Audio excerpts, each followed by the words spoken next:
కోనసీమ జిల్లా అంబాజీపేట మండలం ఇసుకపొడికి చెందిన వీరేంద్రను స్వదేశానికి తీసుకొచ్చే బాధ్యత తనదంటూ ఏపీ ఐటీ శాఖ మంత్రి నారా లోకేష్ భరోసా ఇచ్చారు.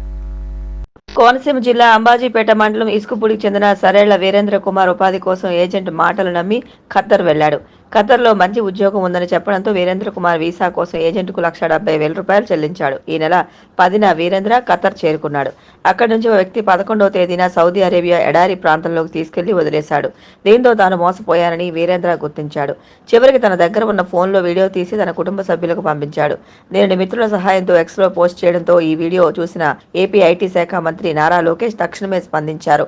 ధైర్యంగా ఉండాలని, వీరేంద్రను స్వదేశానికి తీసుకొచ్చే బాధ్యత తనదంటూ భరోసా ఇచ్చారు. ఎవరైనా పెద్ద మనసుతో నాకు సాయం చేయండి. నన్ను ఈ నరకం నుంచి నన్ను కొంచెం బయటపడండి. నన్ను ఇక్కడ తీసుకొచ్చిన ఏజెంట్కి నేను వీసాకి ₹1,70,000 ఇచ్చానండి. ₹1,70,000 అప్పు చేసి ఇచ్చామండి. నేను మా కుటుంబ సభ్యులందరూ. ప్లీజ్ నన్ను కానీ ఇలా వదిలేదండి. 10 రోజుల్లో కనుక నేను ఇలా ఉంటే కనుక చచ్చిపోతానండి.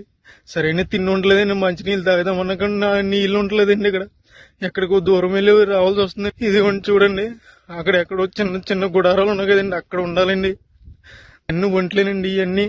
ప్లీజ్ అండి నన్ను ఇక్కడ నుంచి కాపాడండి. కొంచెం ప్లీజ్ అండి, ఎవరొకరు సాయం చేయండి నాకు ప్లీజ్.